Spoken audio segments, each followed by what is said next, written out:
Hi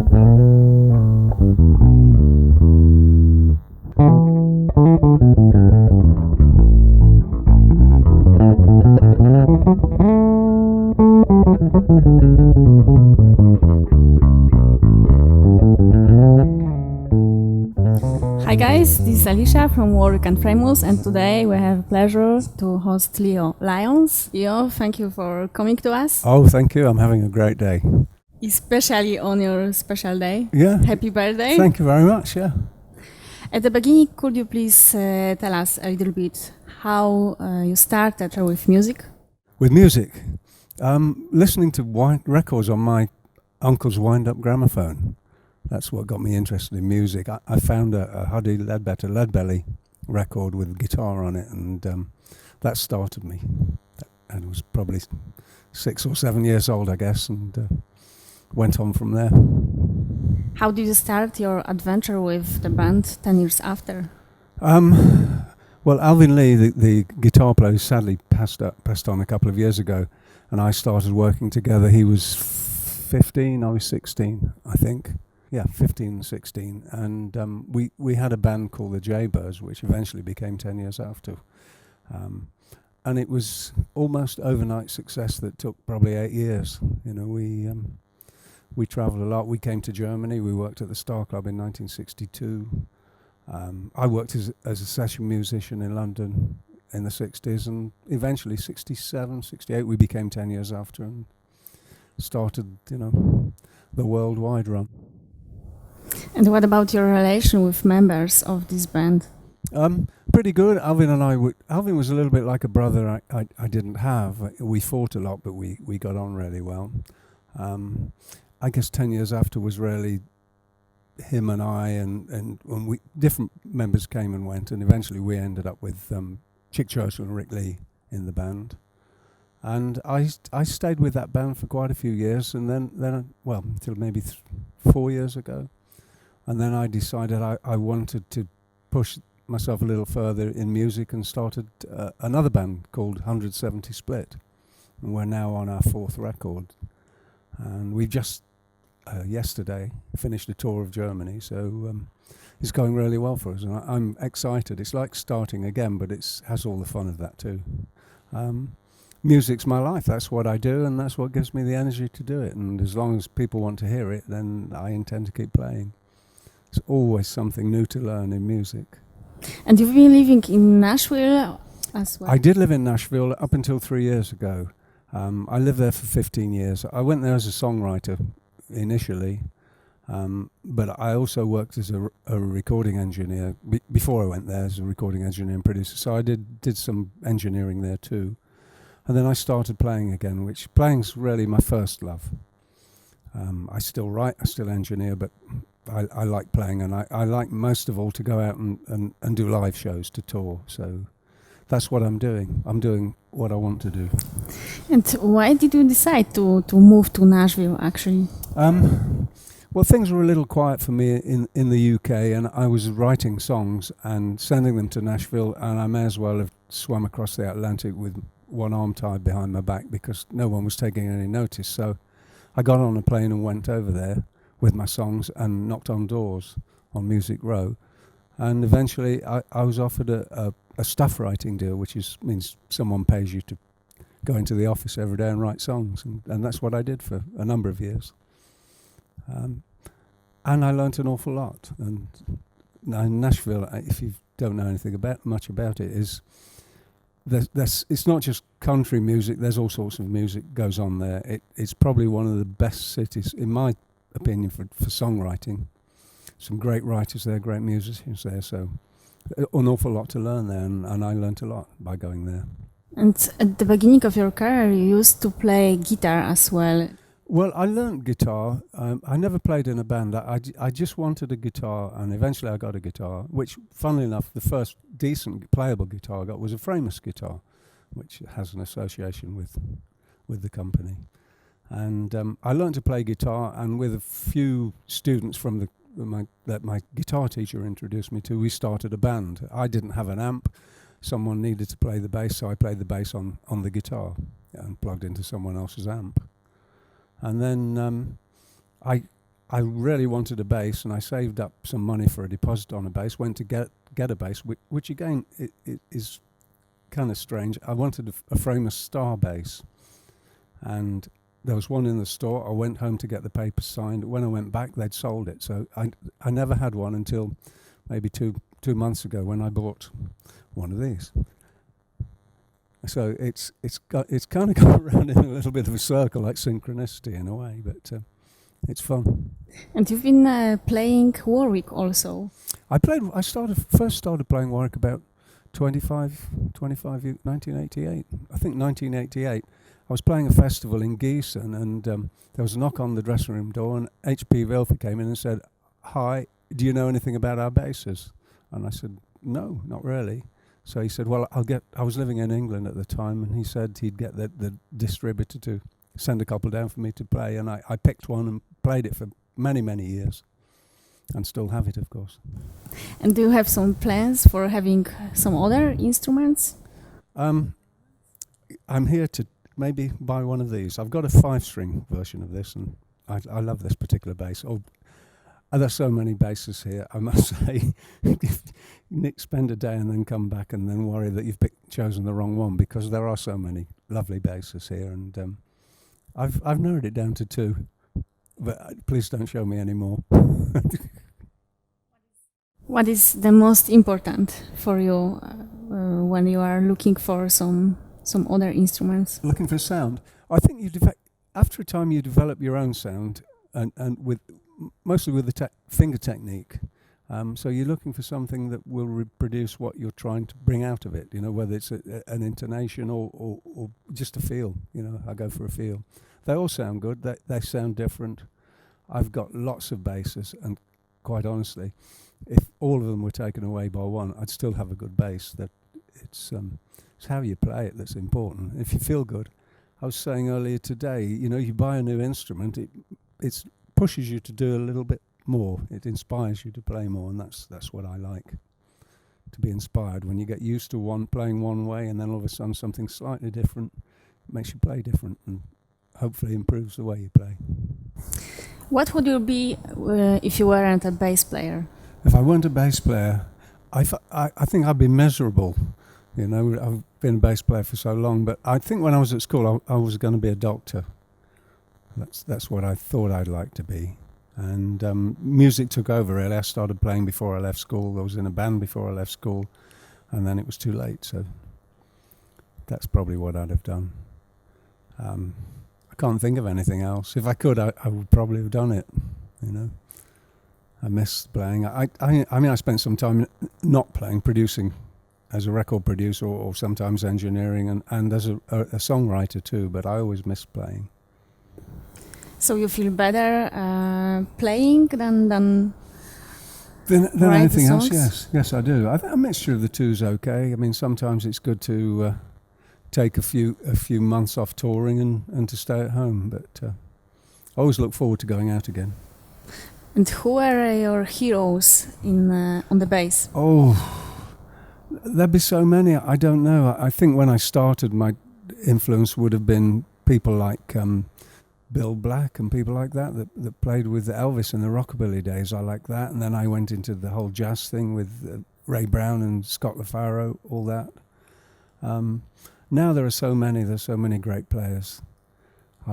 All I have to do is look on YouTube and then go turn it off and practice, because there's some fabulous players around now. And you still remember your first teacher on bass? Yeah, of course I do. He's a man by the name of Frank Woolley. I come from Nottinghamshire in England, which is where Robin Hood comes from, the Sherwood Forest and all that. And Frank was actually a guitar player. He played bass too, in a upright bass, that is, in a local dance band, but he gave guitar lessons on the side. And I went to Frank and I learnt guitar. When I actually gave up the guitar and took up bass, he was very disappointed. He said I was throwing away my ability to take up bass. That was his opinion. But for me, the bass was something that I actually started by accident, but loved. I play guitar at home for fun and to write songs, but I had no ambition whatsoever to play guitar in a band. Why did you decide to switch over to bass? Well, I joined this band. Basically, we would practice twice a week and maybe play once or twice a year, not a lot. And they needed someone to play the bass lines. And I hadn't got an amplifier, but they allowed me to plug into the lead guitarist's amplifier. So I started playing the bass notes. And it went on from there, really. I started to enjoy it. And bass guitars were relatively a new thing then. I'd never seen one before. But one came to town, and eventually I got the second one that came to town, because the first one, as I said earlier, was sold out of the window before I could get back for it. And I've never looked back, really. I enjoy that. I like playing contrabass as well. So that's it. That's what I do. That's what I'm known for. So too late to get a real job, as they say.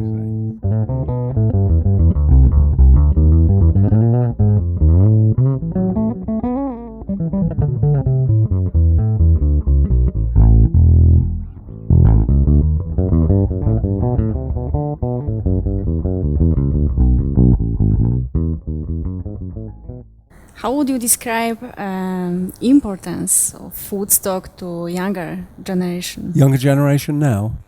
I think that whole period is very interesting historically for young people. Many young people say, "Oh, I wish I'd have been there. What was it like?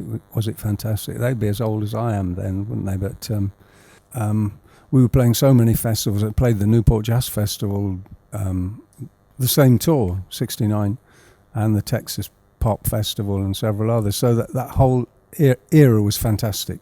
You know, great audiences. I love festivals, love playing outdoors. We were playing to in 10 years after that, we had quite a bit of success, let's say in America, maybe playing to 3,000 people, 4,000 people. Then we played Woodstock and the movie came out, and then we were playing to, 20,000 people, 50,000 people a night. So it was good for the career. It was crazy times. But the festival itself, didn't really think anything of it, because it was just another festival. Great crowd, 500,000 people, but you only see the first few thousand, or you can only relate to the first few thousand. When I look back, I was lucky, very lucky, yeah. Woodstock was made into a movie, and it kind of spread across all countries, across Eastern Europe. A lot of people that lived in the East said, "Wow, that's the kind of music we're not allowed to listen to. We want to hear that." So, people from the Eastern Bloc countries said to me when they eventually got to see the film that it was really important to them, like a freedom thing, because they weren't allowed to listen to the records that kind of music, and one thing and another. In fact, one lady from Poland, I think it was from Poland, or maybe it was it was Poland, or the Czech Republic, one or the other, got arrested for having a 10 years after record, and spent the night they put her in the jail overnight. I mean, they let her out, but so it was important, I think, for those that weren't in the free world. It changed the music industry in quite a way. It became big business. Once the movie came out, it became big business, and people thought there was money to be made in it, and marketing moved in, and record labels started spending a lot of money on promotion and one thing and another. I think up until that point, it was more of an industry run by enthusiasts, promoters that enjoyed music. Then all of a sudden it was a big money thing. So it changed quite drastically, the business. Not always for the better, I think, but... What do you think about transition from the recording in a professional studio to recording at home? Well, there's every opportunity to make a good record now with the equipment that's available on a computer, as long as you know how to use it. That's the difficulty. A lot of people don't quite figure out how to use it, but it's possible to make a record in your home quite easily. I think it's affected the recording studio industry quite drastically. It allows people with very little budget to make a record. It also allows for some really bad recordings to come out too, but No, I think it's great. I think it's great to experiment. And a lot of these recording programs now have presets, so you can press preset number 22, get the sound you want, and away you go. If you've got the creative ideas, of course, to do it. I started out, of course, with 4-track analog recording, and you couldn't afford to go in the studio unless you had the money. So quite often bands that were signed in the 60s had been playing for quite a few years before they got anywhere near a studio. Now bands get put together, they go in the studio, they manufacture a record, and they're thrown out on a tour before they're ready. So sometimes I feel sad for them because sometimes it's too much for people, for a young person to get successful that quickly. Would you have some special advices for people who start to play bass? Well, I think for not just for bass, for any musician, I think it's absolutely fantastic.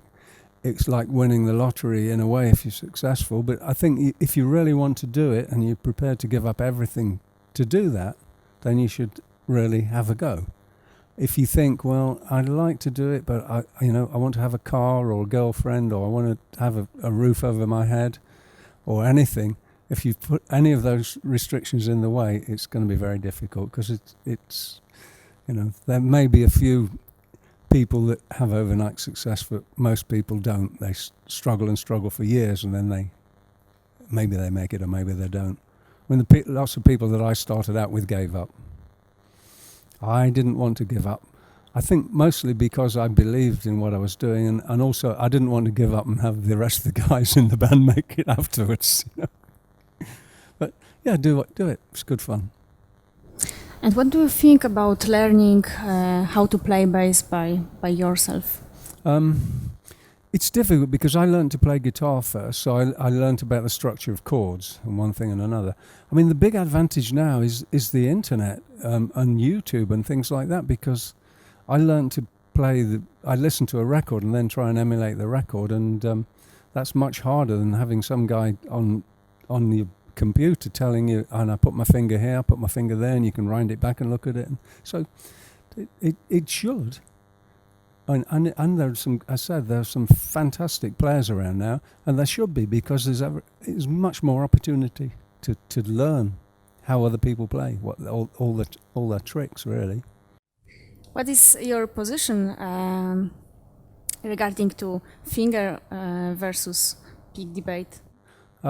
Well, I started playing with a pick because I went from guitar to pick, and then I played with my thumb, and then I played with my fingers. Now I may use a pick occasionally if I want to get a certain tone, but for me it's more natural to play with my fingers, and I use two fingers mostly, sometimes my thumb.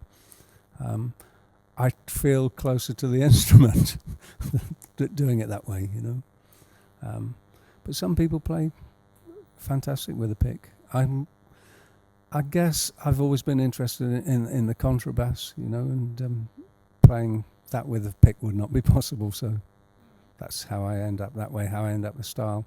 I used to be a little heavy-handed on it, and there was a period in my, up until the 80s, I guess, where I'd break a string at least every 2 or 3 shows by hitting it so hard. Now the amplifiers are better, and there's monitoring and one thing and another, so I still play with my fingers, but I don't injure. I injured my fingers several times in the 60s by hitting too hard, and the blisters and one thing and another. But no, whatever you feel better with, if you feel like you prefer playing with a pick, if you want to get that usual, if you're looking heavy metal, then maybe a pick's the best way to go. I have some signature picks which I throw into the audience, but I probably only use one for 10 seconds in any show. No, I like the tone. I get the better tone with my fingers. One finger sounds different to the other too. That's quite interesting, And could you tell us what plans you have for the near future in music area? Well, we just filmed a DVD, which actually we've recorded a live CD, with a DVD, and if that's turned out, I haven't seen it. If that's turned out all right, that'll be our next release. We just released one record, which is in and out of the top 5 in Amazon blues charts currently. Since it came out, it's been out a month. Next year, as far as Germany goes, I think we're touring in March and October, and we'll be doing some festivals in between, and may go to America. Not sure yet about that, but that's the plan. And maybe make another record if there's time too. I'd like to do that. Once again, thank you for coming to us. Oh, it's my pleasure. Thanks for inviting me. It's been a great day.